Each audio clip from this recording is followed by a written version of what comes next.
Stop, you haven't subscribed to the channel yet. Subscribe now, we have new stories every day. Now let's go. Hank woke up and discovered that his phone showed 10 missed calls and the same number of voicemail messages. He didn't recognize the area code. After several run-ins with Chinese robocall spam, he had set his phone to forward unknown numbers to voicemail. Usually, Beijing Betty didn't leave messages. His daughters were not up yet, so he started listening to the messages. That's when he learned that his wife, Randy, was not in Jacksonville, Florida, visiting her parents and sister for the weekend, as she had told him. Instead, she was in the burn unit of a hospital in Boulder, Colorado. Hank paused for a moment. His phone was giving him news alerts. Normally, this was annoying, but it never seemed worth the time to turn off this feature. Something about fire stuck in his head. He realized he had seen a news headline with the words "fire in Boulder" when his phone screen lit up that morning. He went to his phone's homepage and saw the headline, "Devastating wildfire destroys Boulder suburb overnight." Interesting. Hank would be the first to admit that sometimes he wasn't the sharpest tool in the shed, but he could think of only one reason his wife, Randy, in their 8th year of marriage, would lie about where she was spending a weekend. He deliberately slowed his pace. There was no point in hurrying. He made coffee. The girls wouldn't wake up for at least another hour. Taking the coffee to his wife's workspace in the dining room, he grabbed her laptop. It was now protected by a password he didn't know. Randy, however, was forgetful and lazy. Hank looked through a small writing desk and found the password scrawled on a scrap of paper in a drawer. Once he gained access, he discovered that she hadn't even closed her email browser. She had simply shut down her computer, relying on the new password and her confidence that Hank wouldn't invade her privacy. All assumptions that existed in this family until this morning no longer applied, Hank thought. It was true. Everything had changed. She had been meeting with her ex-boyfriend from college, Josh Turner, at his house in Boulder on weekends when Josh's wife was away. This was the same man who had broken Randy's heart by falling in love with and marrying another woman. It seemed that over the years he had developed guilt about abandoning Randy, or perhaps it was simply longing. The emails Hank found didn't contain many details, mostly confirmations of arrival times. He assumed they poured their hearts out to each other over the phone. One interesting fact surfaced. Her parents and sister knew about it and agreed to cover for her affair. This wasn't in the emails but in the chats, which were also open. They all thought she should have married Josh, whose family had money. Hank was simply stunned, as if watching a car crash in slow motion, unable to look away. He took a deep breath to calm down. Otherwise, he might have punched holes in the drywall. After steadying himself, he called the hospital in Boulder. When the operator answered, he instinctively asked if Turner was a patient. When they requested his relationship with Mr. Turner, he claimed to be a friend. The operator then said she could not provide any information. This response confirmed for Hank that they did have a patient named Josh Turner. Next, he called the number left in his voicemail. It was a direct line to the hospital's admissions department. After introducing himself, the clerk informed him that Randy had been admitted with third-degree burns over more than 80% of her body, including lung damage from smoke inhalation. The fire had apparently erupted suddenly in a drought-stricken area, spreading quickly due to high winds and cutting off the only escape route. Over 100 homes had been burned and destroyed. "Sorry," said Hank, "this can't be my wife. She's in Jacksonville, Florida. You must have the wrong information." He hung up. Yes, of course she was in Boulder. He knew it, but wasn't about to make it easy for anyone. He looked again at his wife's computer and found Josh's social media page. Randy had indeed added him as a friend. On his page, Hank found Josh's wife, Tina. She had posted publicly from her family's home in San Diego, asking for prayers because she had just learned her husband had been hospitalized with severe burns in Boulder. It was time to get some answers from the God of vengeance, Hank thought as he messaged Josh's wife in the chat to introduce himself and share what he had discovered. He left his phone number. A while later, as he finished his coffee, he saw another missed call. He didn't recognize the number, but there was a voicemail from Josh's wife, Tina. Hank called her back. "Mrs. Turner, are you really named Tina?" he asked. "Yes," she said with a sigh. "When I married him, there was always the worry that this would happen, with the woman Josh had rejected. I married for love. Now it's just a complete mess. You must be Randy's husband?" "Yes. I knew about Josh, of course, when Randy and I met. Lately she's been so calm, I didn't notice anything." "You're handling this very calmly, Hank. How are you managing that?" "You're speaking calmly too," he countered. "I'm taking pills," Tina admitted. "Josh is severely burned. They've already put him in a medically induced coma. I lost my composure when I heard that. Now I'm just in shock, especially knowing the truth about what really happened. What's your wife's situation?" "She's severely burned. That's all I know. I told them it couldn't be her because my wife is in Florida."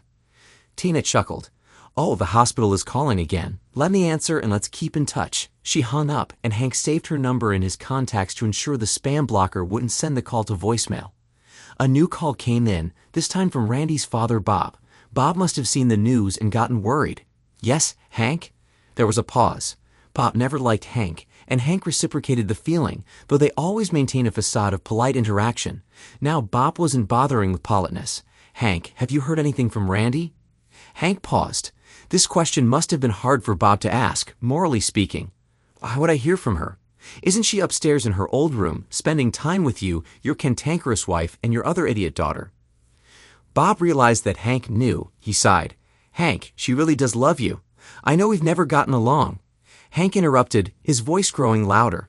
That's complete nonsense, and before you continue and irritate me even more, understand this, I've always known you never liked me. You were sure I wasn't good enough for your daughter, but Josh was. Your wife and other daughter also treated me like some sneaky intruder. I tolerated it to keep the peace, but that's over now. And let me make this clear, if you were standing in front of me right now, I would do something to you that you can't even imagine. After that, I'd deal with both of those women, just for fun. So, you and your lying damn family, you pathetic, damn bastards. Hank hung up. There was nothing more to say. To save time, he blocked Bob's number as well as his mother-in-law's and sister-in-law's numbers. Dad, why are you shouting? His daughter Nicole asked as she entered the kitchen. Her younger sister, Rebecca, followed her. Daddy said a bad word, Rebecca announced. Really? Nicole asked. Say it again, Daddy. I didn't hear it. Hank had to smile. What was the bad word, Becky? She frowned. I can't remember. You must have misheard. Now let's have breakfast. Today is pancake day. 3 pancakes each and some orange juice. The girls nodded and then went off to watch cartoons. After all, it was Saturday morning and they liked Bubble Guppies. Hank hoped these cartoons were a gateway to something more substantial, like Pinky and the Brain or Phineas and Ferb. The phone rang again. It was Tina Turner. The pills aren't working, she said flatly. What pills? Hank asked. The pills I told you I'm taking to calm down. Well, they aren't working. Why do you say that, Miss Tina Turner? At the hospital, they connected me to the ICU where Josh is. The nurse put me on speakerphone, thinking it might help him to hear my voice, even though he's in a coma. And then what? I lost it. I yelled that his girlfriend was also badly burned and would probably die, and that it was his fault. I said that after you and I both get the life insurance payouts, we go on a round-the-world cruise and spend all our time having sex with each other until we were numb just to get even. Hank laughed despite himself. And his heart nearly stopped when he heard me, even though he's in a coma. You're kidding. No, it's hard to tell if my yelling caused it or if it was just a coincidence, but he pulled through. I'm sorry. She paused. Sorry for what? Sorry that his heart nearly stopped, or sorry that he's still alive. Hank's instincts leaned toward cruelty, but he controlled himself. Just sorry that it all turned out this way. Me too, she replied softly. After a moment of silence, Hank asked, Tell me about this cruise we're going on. Sorry, I don't know where that came from. Still, I'm curious. I bet you are, she said, her voice tinged with amusement. Are you really interested? Hank smiled faintly. Do I have a chance? I don't know, she answered slowly. It's just that since I found out he was cheating, I've spent a lot of time wondering what's wrong with me. Knowing that you're interested makes me feel a little better.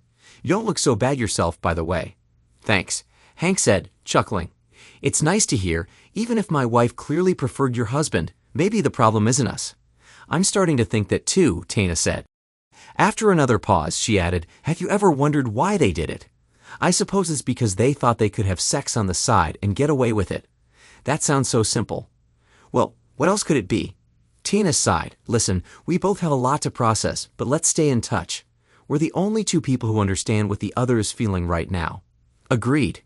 I need to buy Bermuda shorts on Amazon for the cruise, and swim trunks, she joked, giggling softly. At least you're making me feel better, Hank said. Maybe the pills are working after all. Get a cabin with a balcony, she said, laughing again. Goodbye. Goodbye. They hung up. Moments later, Hank saw that he had another voicemail. It was the hospital again. Hank called back and was connected to a nurse in Randy's room. She also put him on speakerphone. It must have been a different nurse from the one caring for Josh, but they seemed to follow the same set of protocols. Mr. Henry Becker, the nurse asked. Yes, Hank replied. I'm Nurse Young. We're on speakerphone right now in the burn unit intensive care. Your wife is here. She is severely burned and in a medically induced coma. She's next to me. We hope the sound of your voice might help, even though she's unconscious." Hank thought that after today, the hospital might need to update their standard procedures for dealing with a patient's family. He had asked, "Why do you think that?" "I wasn't there when she was brought in," Nurse Young explained. "One of my colleagues was. She said your wife gripped her hand tightly and wouldn't let go until they understood what she was demanding. Call my husband. I'm so sorry. Your wife fought the team with all the strength she had and didn't let them do anything until they assured her they would deliver the message." "Okay," thought Hank. Too little, too late. "What should I say?" he asked. "Say whatever is in your heart," the nurse said naively. "All right," thought Hank. Game on. "Listen, you pathetic cheat, you dirty creature," he yelled into the phone. "I hope you die in agony and spend eternity in hell with Josh, who's also going to die. Just so you know, I'm going to use all the life insurance money I get to seduce Josh's wife, and I will never forgive you." The line went dead. The nurse must not have been paying attention at first, but it seems she snapped out of it quickly. Hank realized that this wasn't the path to achieving peace of mind. One day he might feel some guilt for saying all this, but today was not that day. "Daddy, what does seduce mean?" asked Becky, holding her teddy bear. Hank froze. "My little ones. Oh, it means to deceive someone." Becky thought about this with a serious expression. When is Mommy coming home? This is what really angered him, the need to explain to his daughters what was happening. He should have thought it through carefully, but he wasn't in the mood. "As soon as she can, Becky."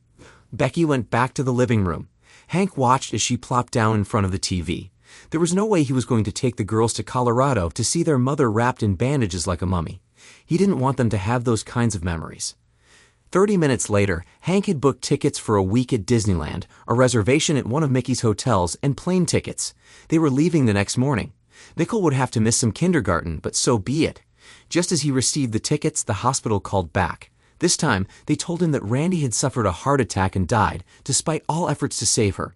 Hank asked when it had happened. It was exactly when he had yelled at her. Maybe he would advise Tina to try yelling at Josh again.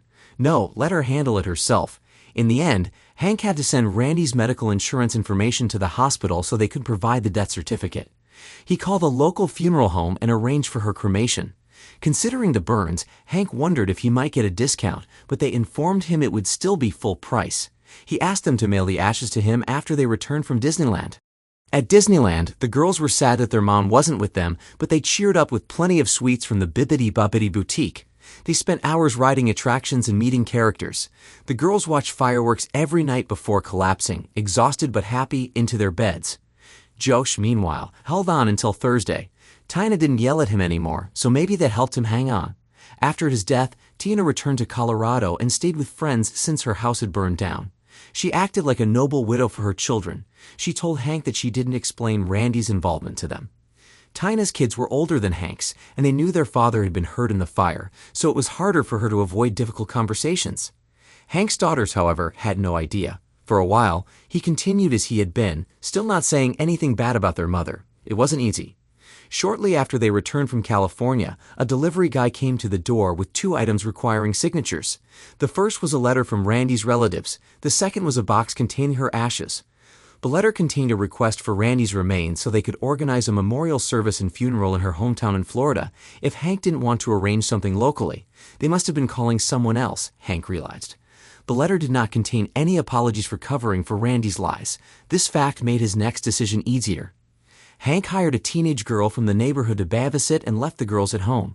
They were busy showing the babysitter all their new stuff and photos from the Disney trip on the tablet. With the ashes packed in a bag slung over his shoulder, Hank drove to a nearby national park. He headed to one of the more remote areas of the park, a site equipped with pit toilets made of cinder blocks instead of proper bathrooms. There he dumped the ashes into the toilet and snapped a photo as he did so. On the way back to his car, he considered that therapy might be a good idea. But the thing was, he wasn't angry anymore, at least not angry enough to hit someone. Destroying a reputation was something else entirely. Later that day, he posted the video on social media explaining what he had done and why. Afterward, he wondered if the National Park Service would issue him a fine for polluting the latrine. If so, he'd gladly pay it. He never contacted Randy's relatives again, but he saw in the newspaper that they had held a memorial service in Jacksonville without him or his daughters.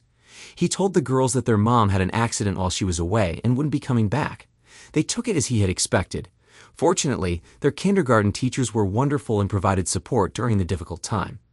The life insurance payout was substantial. It turned out that Randy had taken out more coverage than Hank had realized. The money made it easier for him to restructure his life. He decided his daughters needed more fresh air, especially at playgrounds with lots of kids and pretty young mothers. Many of these women were sympathetic to his tragic story. He left out the part about Randy's infidelity. Sympathy was better than pity. Soon, the girls started getting invited to plenty of playdates, where the moms would introduce Hank to their cute single friends. Slowly, Hank began to see a way forward. He never met Tina Turner in person, though they continued to chat on the phone from time to time. Despite everything, their shared pain offered a strange kind of solace. Hank's daughters thrived, blissfully unaware of the full story. For him, the road ahead was clearer now, paved with new possibilities. Thanks to everyone who took the time to listen to today's stories. If you enjoyed it, please consider liking and subscribing if you haven't already. Feel free to share your thoughts on the events in the comments below. Take care.